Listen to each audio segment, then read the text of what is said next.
Good afternoon, Mr. Chairman, Representative Nadler, and other members of the committee. My name is Christy Zink.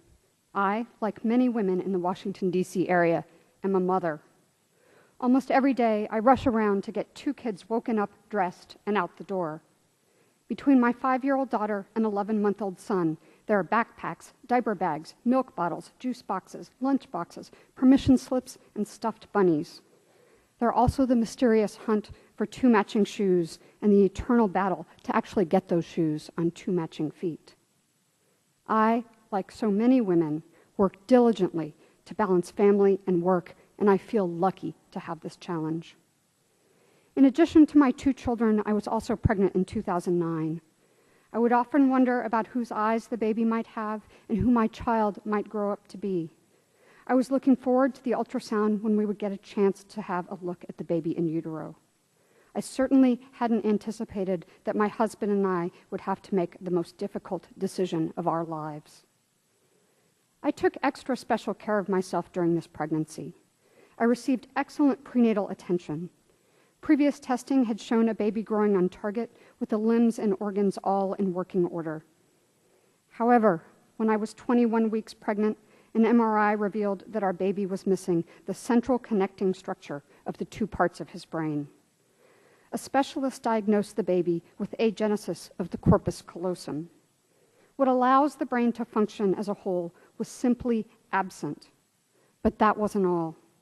Part of the baby's brain had failed to develop. Where the typical human brain presents a lovely, rounded symmetry, our baby had small, globular splotches.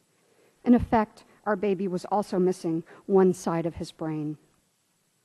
I'm fortunate to live in Washington, D.C., because my husband and I were able to consult some of the best radiologists, neurologists, and geneticists, not just in our city or in the country, but in the world.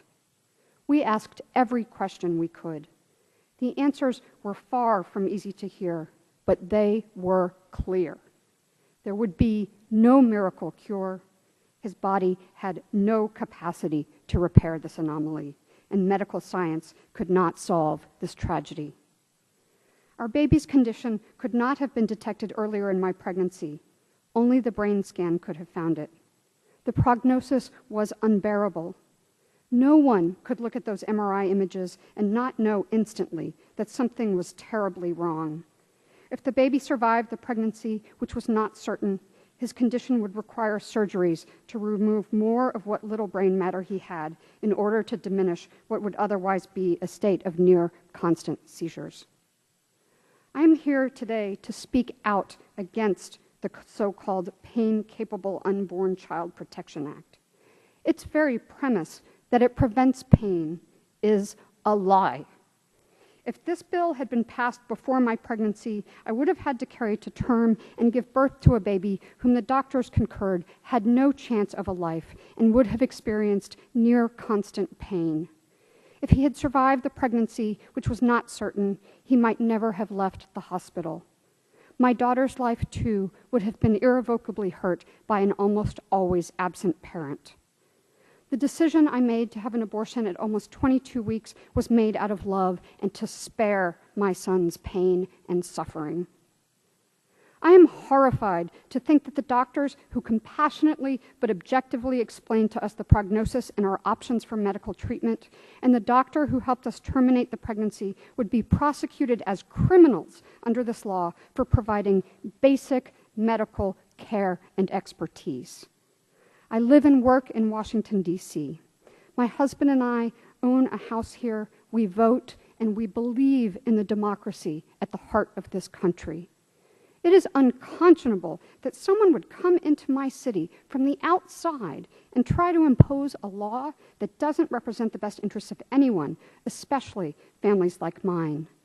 This proposed law is downright cruel, as it would inflict pain on the families, the women, and the babies it purports to protect. It's in honor of my son that I'm here today, speaking on his behalf. I'm also fighting for women like me to have the right to access abortion care when we need to beyond 20 weeks, especially for those women who could never imagine they'd have to make this choice. I urge you, not to pass this harmful legislation.